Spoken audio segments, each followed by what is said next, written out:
Hey guys, welcome back. So today I want to talk to you about two of the most powerful tools that we can be aware of for our mental health.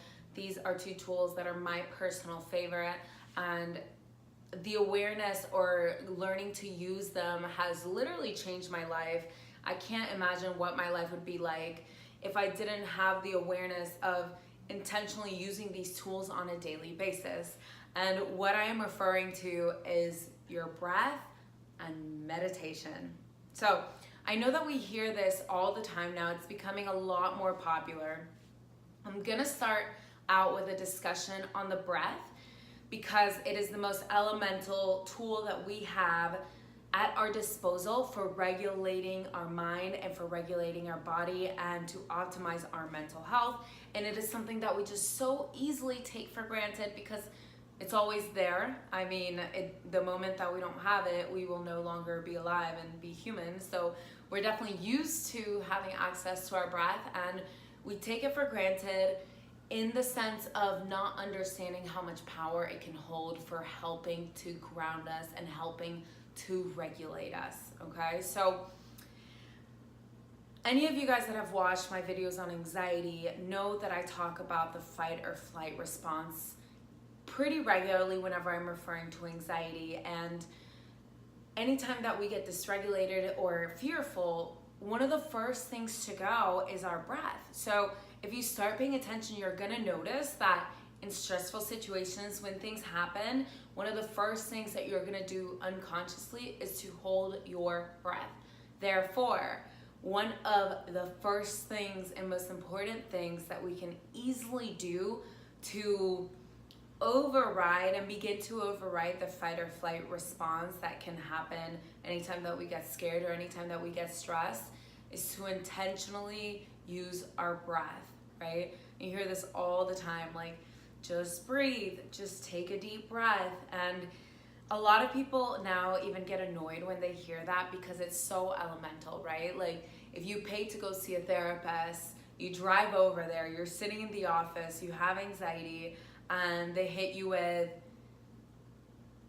focus on your breath, right? How easy is it to get annoyed at that moment? I've definitely had it happen with my clients, and I know a lot of times what's coming because this isn't new information for most of us. We know that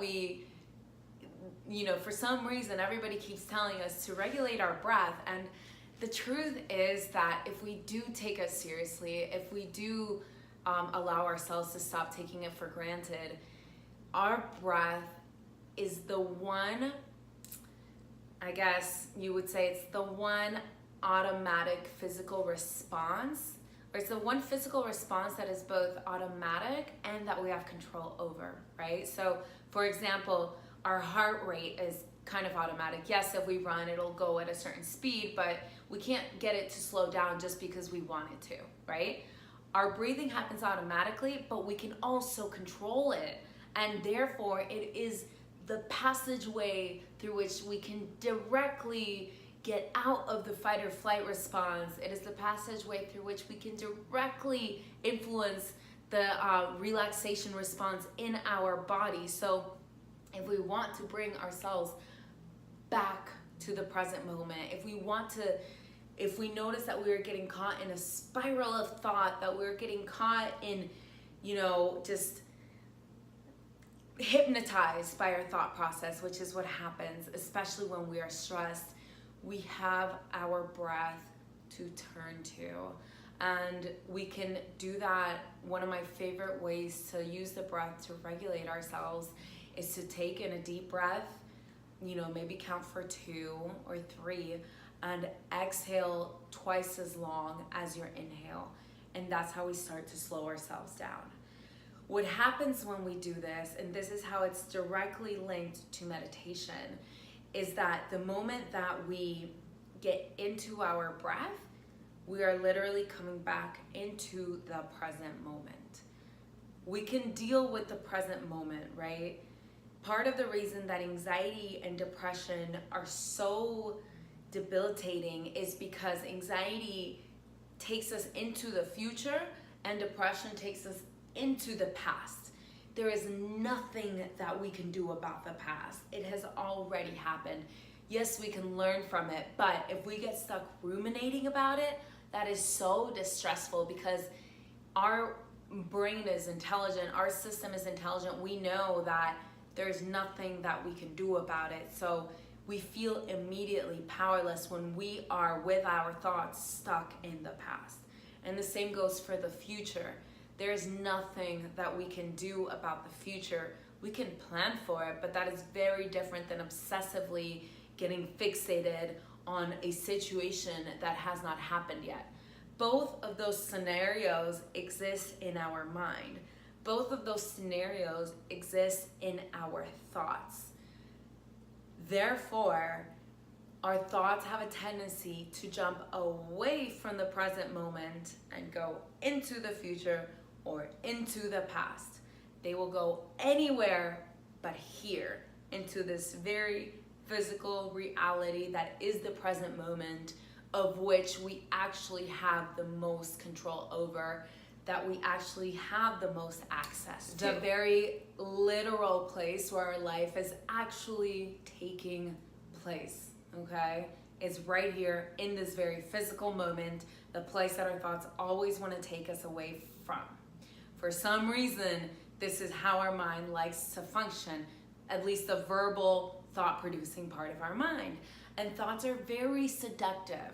We have gotten trained into and conditioned into following them because we use language to communicate so much that we are just in the habit of engaging with it, right? And so these verbal thoughts hit us. It is very hard for us until we start practicing meditation, until we start practicing bringing ourselves back into the physical body via use of the breath. It is very natural for us to just follow any single thought that jumps into our head and to try to make sense through language, through our thoughts, of every single situation that is taking place. Let me tell you something. Our intelligence is so much greater than language, than these thoughts. We have a visual intelligence. We have a physical intelligence. We are able to access so much more of our reality than just these thoughts. But we are so used to going there. We are so used to getting caught up in these thoughts. And like I said, they are very seductive. As humans, we want to understand. And how are we used to trying to understand things? Through language. This has a lot of power. This has a lot of potential. This has a lot of benefits. It's created a lot of amazing things for us as a civilization. But it is also really turning on us to the point that there is a serious mental health crisis because people are anxious and depressed at levels that, either we weren't aware of before or just did not exist before. So that is why meditation has become this very popular word recently in recent years, right? Because through the breath and meditation, which really go together for me and in a lot of modalities of meditation, we're able to step outside of thought, or to get at least enough distance from thought that we don't believe or buy into or completely identify ourselves with every single thought that runs through our mind. Now, recent estimates through research say that we have about 60,000 to 70,000 thoughts a day. That's a lot of thoughts, as I've said before. So if we're chasing after all of them, we are going to be very, very, very, very agitated. And our system really, truly can't handle that, because our physical body is in the present moment for a reason. This is where we are. This is where we are physically situated. So we are constructed and built to best deal with this physical moment. Therefore, when I tell you to use your breath intentionally, when I tell you to bring your attention back into your breath intentionally, I am telling you to tune back into your body. And your body is your gateway to the present moment, because no matter where your mind is, your body will always be here in the present moment. Your physical body is here to root you. And if you are in a moment of stress, or if you're noticing that you are hypnotized by a thought spiral, if you notice that you have been lost in thought or that you are stressed, the most powerful thing that you can do for yourself is bring yourself back to your body, and breath is the quickest way that we can do this. If you are really, really stressed, something that we can do to take ourselves even closer into the present moment is physical exercise, because that is even more like aggressively bringing us into our physical body, which is in the present moment, which is the only place that we really, truly know how to effectively navigate, because it's the only place that we really are. So where meditation comes into all this, I want to first of all make it very clear that meditation is not about clearing your mind. I have so many people say this to me, like, I don't think I can meditate. I don't think my brain works that way because my thoughts won't stop coming. Listen, meditation is not about clearing your mind. Every now and then there might be a nice side effect that you will get relaxed enough that the frequency of thoughts will decrease, but that is not what we're going for. The goal of meditation, and there's so many different lineages of meditation, and they all get at this in different ways. But the goal of meditation is to bring your focus into the present moment, or to bring your focus to one place. This is so healthy for the mind, because we are constantly going in so many different directions that our system is very commonly overwhelmed. So if we bring ourselves back, or via meditation, what we do is find an anchor, something to anchor us in the same way that a ship anchors itself to the ocean floor, and no matter what waves come, it can go up and down with the waves, but it's not gonna move. It is steady, it is safe, it is solid there. That is what we want to practice with meditation. The type of meditation I was trained in initially started out with a focus on the breath, and that is still my favorite way of meditating, because the breath is always accessible, as I said. So that is meditation practice. You can sit down and literally just observe your breath. Watch your body breathing itself. Practicing allowing yourself to come into the present moment and to take a break from all of the analysis and all of the trying to understand verbally, and all of the rumination, all of the trying to mentally change the past, and allow yourself to come into the now. That is where you will find the deepest stillness and a direct access and a direct gateway to your inner peace. Now, something that I found really helpful with making meditation more tolerable and less painful is becoming friends with the voices in your head. And to learn more about how to do that, watch my video titled Internal Family Systems, IFS, because this video explains how, instead of trying to suppress and reject different types of thoughts and different parts of ourselves, we can make friends with it. Once you start doing this, it is so much easier to sit there with every kind of different thought and every part of you that might come up, and just hold space for it, bring awareness to it, and like help yourself settle down. This is so important for the society that we live in, that is constant go, go, go, go, go. And the more that we give ourselves a break from all this constant agitation, the more space there will be for things to happen and for us to be able to respond effectively, because we are not so agitated. Rather, when we're in a constant state of agitation and we never allow our mind to take a break, or our body, things can happen and we are in immediate reactive mode. That is how we are perpetuating conflict in this world.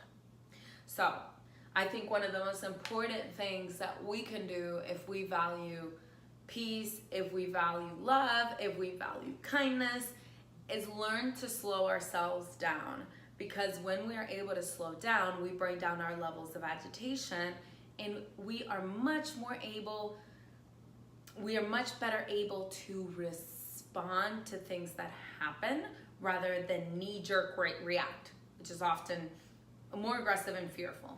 So this is my little introduction to meditation and the importance of the breath. If you want to learn how to meditate more formally, which I totally recommend, it's kind of hard to get into it if you've never done it before on your own. I recommend something that's very accessible is downloading the Headspace app and using that, starting out with 10 minutes a day, super easy, super accessible. You can also sign up for a transcendental meditation course. Just Google that word, transcendental meditation, and they teach it all over the world. Just Google it, and I'm sure that you will find somebody in your community that can teach you how to do it. That's a little more expensive. Or the way that I learned it is Vipassana meditation. And Vipassana meditation, it's a little more extreme because it requires that you take 10 days out of your life to go on a retreat and spend 10 hours a day in silence meditating. It is a very challenging thing to do, but I can tell you that it completely changed my life. It completely changed the way that I interact with life and with my emotions and with the impulses that come up. I'm much better able to regulate myself. Before I went on Vipassana, on my first Vipassana retreat, I used to have pretty serious anger problems. Now people are often surprised when I tell them that, but I'm telling you, when you sit with yourself long enough and you observe all your natural impulses long enough without reacting based off of them, they will start to naturally shift and change themselves. So again, those are 3 different approaches or methods that we can start learning meditation: Headspace, Transcendental, or Vipassana. If you're interested, if you have any questions about this, just comment below and I'd be happy to answer some of these questions for you guys. But yeah, that's my introduction. Remember that you have the most powerful tool at your disposal any time of the day, every day, and that is your breath. Come back into the present moment. I love you guys. Be kind to yourselves.